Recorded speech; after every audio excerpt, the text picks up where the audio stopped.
Hello friends, आप सभी का मेरे यूट्यूब चैनल रवि जी के व्यू पे फिर से बहुत बहुत स्वागत है। दोस्तों, मैं आज आप लोगों के लिए एक बहुत ही इम्पॉर्टेंट जो करंट अफेयर की वीडियो है उसके साथ फिर से लेके आया हुआ हूं। तो चलिए दोस्तों, हमारी वीडियो के साथ बने रहिए और मेरा इस जो करंट अफेयर का वीडियो है इसको लास्ट तक देखिए, ताकि जो जितने भी नए करंट अफेयर का अभी का जो हाल ही का घटना है ये सारे को मैंने वीडियो के रूप में यहाँ पर प्रदर्शित किया हुआ है। तो इसलिए आप मेरे इस वीडियो के साथ बने रहिए। तो चलिए शुरुआत करते हैं। आज का जो पहला क्वेश्चन रहेगा दोस्तों, निम्न में से किस राज्य ने लाख की खेती को कृषि गतिविधि घोषित करने का निर्णय लिया है। ये क्वेश्चन अभी हाल ही का है और काफ़ी इंपॉर्टेंट है। तो इसका जो सही आंसर देखिए, इस पे ऑप्शन दिया हुआ है उत्तर प्रदेश, मध्य प्रदेश, छत्तीसगढ़, आंध्र प्रदेश। तो इसका जो सही आंसर होगा ये है ऑप्शन नंबर सी है। कौन है? छत्तीसगढ़ है, जहाँ की छत्तीसगढ़ की सरकार ने इसको जो है कृषि गतिविधि घोषित कर दिया है, लाख की खेती को। तो इसके साथ मैं बताना चाहूँगा कि छत्तीसगढ़ के मुख्यमंत्री भूपेश बघेल जी के द्वारा यह निर्णय लिया गया तथा इस प्रकार का जो निर्णय राज्य के किसानों के लिए काफ़ी लाभदायक साबित होगा तथा राज्य में लाख की खेती को एक कृषि दर्जा मिलने के बाद लाख उत्पादन से जुड़े जो किसान हैं और अन्य उसी तरह जो किसान भी है, साथ ही साथ उनको जो है सहकारी समितियों के माध्यम से आराम से ऋण भी प्राप्त हो सकेंगे। और छत्तीसगढ़ भारत के लाख के प्रमुख उत्पादक राज्य में से एक है। इसकी खेती की अपार संभावनाएं यहाँ मौजूद है। तो चलिए दोस्तों, थोड़ा छत्तीसगढ़ के बारे में जान लेते हैं। तो जो छत्तीसगढ़ की राजधानी है ये रायपुर है और यहाँ के जो मुख्यमंत्री है भूपेश बघेल जी है और साथ ही साथ जो राज्यपाल है वो अनुसुईया उइके जी है। तो इनको याद रखिएगा दोस्तों, ये काफ़ी इंपॉर्टेंट क्वेश्चन है। और साथ ही साथ जो छत्तीसगढ़ राज्य का जो गठन हुआ था ये है 1 नवंबर कब हुआ था? 2000 को हुआ था। अब इसके साथ ही साथ यहाँ का जो क्षेत्रफल है उसके बारे में बात किया जाए तो ये 1,35,191 वर्ग किलोमीटर है। और यहाँ पर टोटल जो डिस्ट्रिक्ट है वो कितने हैं? तो 28 डिस्ट्रिक्ट है। तो चलिए दोस्तों, हम अब आगे क्वेश्चन की ओर चलते हैं। हाल ही में मई 2020 में किस ई कॉमर्स कंपनी ने कर्नाटक मैंगो बोर्ड के साथ समझौता किया है? तो ये भी दोस्तों अभी हाल ही की घटना है। तो इसका जो सही आंसर होगा ये है ऑप्शन नंबर ए है। किसने किया हुआ है? तो ये है फ्लिपकार्ट ने किया हुआ है। फ्लिपकार्ट एक ई कॉमर्स कंपनी है दोस्तों। और साथ ही साथ इस समझौते के तहत जो फ्लिपकार्ट है वो मैंगो बोर्ड के किसानों और उत्पादक संगठनों, ठीक है, और साथ ही साथ जो खेती करने वालों और डीलरों का प्लेटफॉर्म पर चयन कर अपना एक मार्केट प्लेस प्लेटफॉर्म मुहैया कराएगा। इसमें फ्लिपकार्ट प्लेटफॉर्म के माध्यम से प्रदेश के जो आम उत्पादक किसान हैं उनको अपने फल की ऑनलाइन बिक्री करने में क्या है? मदद मिलेगी। तो ये भी एक काफ़ी इंपॉर्टेंट क्वेश्चन है। अब साथ ही साथ फ्लिपकार्ट के बारे में जान लेते हैं। तो जो फ्लिपकार्ट है इनकी स्थापना जो है 2007 में हुआ था। इनका जो मुख्यालय कहाँ है? तो मुख्यालय जो है वो बेंगलुरु में है। और साथ ही साथ इनका जो CEO है वो कौन है? तो कल्याण कृष्णमूर्ति जी है। ये आपको याद रखना है दोस्तों। और साथ ही साथ जो फ्लिपकार्ट का जो पेरेंट कंपनी है ये कौन सा है? तो वॉलमार्ट है। अब चलिए दोस्तों, हम अगले क्वेश्चन की ओर चलते हैं। हाल ही में किसने AI virtual artificial intelligence assistant chatbot PAI launch किया है? तो इसका जो ऑप्शन देखिए MSME, NPCI, DRDO और इनमें से कोई नहीं। तो इसका जो सही आंसर होगा वो है NPCI है। ठीक है दोस्तों, ये ऑप्शन नंबर कौन सा है? B इसका सही आंसर है, NPCI। तो इसके आधार पर एक्चुअली क्या है, NPCI के उत्पादों जैसे कि फास्टैग, रुपे और UPI, AEPS इत्यादि के बारे में क्या है, लोगों को जागरूकता बढ़ाने के लिए यह शुरू किया गया है। और साथ ही साथ चलिए हम लोग AI के बारे में बात कर लेते हैं। तो AI का जो फुल फॉर्म है वो क्या है? आर्टिफिशियल इंटेलिजेंस है। और इनका डिस्क्राइब करना चाहूँगा तो यह एक कंप्यूटर साइंस की वह शाखा है जिसके द्वारा मशीनों में मानव की तरह जो सोचने समझने की क्षमता का विकास करना होता है। और NPCI का जो फुल फॉर्म होता है ये क्या है दोस्तों? तो NPCI जो है वो नेशनल पेमेंट कॉरपोरेशन इंडिया है। National payment corporation India. इनकी स्थापना कब हुई थी? तो 2008 में हुआ था। और साथ ही साथ इसका जो मुख्यालय है वो कहाँ है? तो मुख्यालय जो है मुंबई में है। तो ये आपको याद रखना है। अब चलिए जो आगे क्वेश्चन है, हाल ही में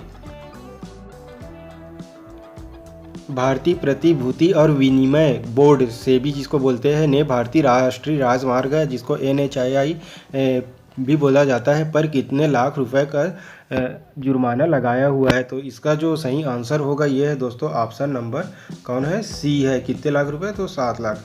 तो चलिए बता देता हूँ दोस्तों कि जो सेबी है ये क्या है। तो सेबी जिसको हम लोग securities and exchange board of India बोलते हैं, भारत के जितने भी जो शेयर मार्केट है जैसे कि NSE और BSE है, ये क्या है, सेबी ही इसे रेगुलेट करता है। और साथ ही साथ जो NSE का जो फुल फॉर्म है वो नेशनल स्टॉक एक्सचेंज है, और BSE का जो बॉम्बे स्टॉक एक्सचेंज है। तो एक्चुअली जो क्या हुआ था दोस्तों, ये जो जुर्माना है यह वित्तीय नतीजों के बारे में क्या है, खुलासा न करने या फिर इनका जो रिपोर्ट देने में क्या हुआ, विलम्ब होने के कारण जो है यह जुर्माना किया गया था। अब साथ ही साथ चलिए हम आगे क्वेश्चन की ओर रुख करते हैं। हाल ही में मुश्तबा हुसैन का निधन हो गया है, वे किससे संबंधित थे। तो इसका जो सही आंसर होगा यह है ऑप्शन नंबर बी है। वो क्या थे, तो एक लेखक थे। और साथ ही साथ जो मुश्तबा हुसैन जी है ये एक उर्दू के प्रसिद्ध लेखक और हास्य और व्यंग्यकार भी थे। इन्होंने 2007 में पद्मश्री से इन्हें सम्मानित किया गया था। और साथ ही साथ इनके जो कुछ किताबें हैं जैसे कि किस्सा ए मुख्तसर और बहरहाल आदमी नामा आदि शामिल है। चलिए दोस्तों हम आगे क्वेश्चन की ओर रुख करते हैं। तो आज का जो अगला क्वेश्चन है वो, हाल ही में मेरा पानी मेरी विरासत योजना की सरकार के द्वारा शुरू किया गया है। तो इसका जो सही आंसर होगा दोस्तों, देखिए इस पे 4 ऑप्शन दिया हुआ है। तो ये है ऑप्शन नंबर कौन सा, डी है। डी कौन सा है, हरियाणा है। यह इस चर्चा में इसलिए है दोस्तों क्योंकि जो सरकार द्वारा शुरू की गई इस योजना के विरोध में वहाँ के किसानों द्वारा हाल ही में ट्रैक्टर मार्च भी निकाला गया था। और साथ ही साथ तथा जो किसानों द्वारा इस विरोध प्रदर्शन को किसान बचाओ खेती बचाओ अभियान का नाम भी दिया हुआ था। अब मैं बताना चाहूँगा यह योजना क्या है। तो जनरली जो इस योजना के द्वारा पानी की अधिक खपत करने वाले जो फसल होते हैं जैसे कि धान वगैरह, तो उसके स्थान पर कम पानी की आवश्यकता वाली फसलों को क्या है, प्रोत्साहित करना था। तो इसलिए यह योजना जनरली राज्य सरकार के द्वारा शुरू किया गया था। और साथ ही साथ अगर इसका उद्देश्य देखा जाए तो यह जो जल संरक्षण को बढ़ावा देना था। तो ये भी काफ़ी इंपॉर्टेंट क्वेश्चन है। अब चलिए जो आगे क्वेश्चन है इसकी ओर चलते हैं। माइक्रोसॉफ्ट लगभग कितने प्रतिशत की हिस्सेदारी जियो में खरीद सकती है। तो इसका जो सही आंसर है, देखिए दोस्तों यहाँ पर ऑप्शन दिया हुआ है, 4 ऑप्शन है। इसमें से जो सही आंसर होगा ये ऑप्शन नंबर बी है। कौन सा, 2.5% की हिस्सेदारी जो खरीद सकती है। तो एक्चुअली मैं बताना चाहूँगा माइक्रोसॉफ्ट जियो में लगभग 2.5% हिस्सेदारी खरीदी गई। और साथ ही साथ इसके पहले ही जियो प्लेटफॉर्म को लगभग जो है 10 अरब डॉलर निवेश हासिल हो चुका है। और इसके साथ ही मैं बताना चाहूँगा दोस्तों इसी महीना जो है काफ़ी की जो कंपनियों ने और शेयर जो हिस्सेदारी खरीदी हुई है। तो जिसमें जो फेसबुक है ये 9.99% है, ये आपको याद रखना है। साथ ही साथ जो सिल्वर लेक है ये 1.15%, और विस्टा इक्विटी जो है वो 2.32% था। जनरल अटलांटिक था, ये कितना परसेंट था, तो 1.34% का हिस्सेदारी खरीदी हुई है। और साथ ही साथ जो KKR है ये 2.32 जो है जियो का शेयर खरीदा है। तो ये भी काफ़ी इंपॉर्टेंट क्वेश्चन बनता है। अब चलिए आगे की क्वेश्चन की ओर रुख करते हैं। तो अगला क्वेश्चन है दोस्तों, फिच ने वित्त वर्ष 2021 में भारत की GDP विकास दर में कितने प्रतिशत गिरने का अनुमान लगाया है। तो इसका जो देखिए दोस्तों ऑप्शन दिया हुआ है 3%, 5%, 7% और 8%। तो जो सही आंसर है यह है ऑप्शन नंबर बी है। कितने प्रतिशत, तो 5% जो है जो GDP विकास दर गिरने का जो प्रतिशत है ये इसका सही आंसर है। अब चलिए मैं बताना चाहूँगा जो कोरोना वायरस महामारी जो कि पूरे दुनिया में फैली हुई है, इसी बीच जो रेटिंग एजेंसी होता है, ठीक है दोस्तों, क्या रेटिंग एजेंसी जिसको बोलते हैं अपन फिच रेटिंग, ने अपना जो नया ग्लोबल इकोनॉमी आउटलुक जिसको क्या बोला जाता है, GEO ग्लोबल इकोनॉमी आउटलुक जारी किया हुआ है। तो इस रेटिंग एजेंसी द्वारा जारी ग्लोबल इकोनॉमी आउटलुक में वैश्विक और देशों की GDP विकास दर का अनुमान इसी से लगाया जाता है। अब चलिए आगे क्वेश्चन की ओर हम लोग चलते हैं। तो हाल ही में IMF ने किस देश को $700 मिलियन की ऋण सहायता देने की घोषणा की है। तो इसका जो देखिए दोस्तों ऑप्शन 4 दिया हुआ है, भारत, श्रीलंका, म्यांमार और पाकिस्तान। तो इसका जो सही आंसर होगा ये है ऑप्शन नंबर कौन सा है, सी होगा। ठीक है, ऑप्शन नंबर कौन सा, सी है, म्यांमार। अब चलिए दोस्तों, मैं बताना चाहूँगा कि IMF जो होता है, IMF ने म्यांमार को $700 मिलियन ऋण देने की घोषणा की है। और जो IMF है इसका पूरा नाम क्या होगा दोस्तों? तो जो IMF है ये है इंटरनेशनल मॉनेटरी फंड है। तो ये आपको याद रखना है, ये भी क्वेश्चन में आ सकता है। और इसकी स्थापना कब हुई थी? तो इनकी स्थापना जो है 1945 में हुआ था। और जो इसका मुख्यालय कहाँ है? तो मुख्यालय है ये कहाँ है? वाशिंगटन DC में है। ये याद रखना है आप लोगों को, काफ़ी इंपॉर्टेंट क्वेश्चन है।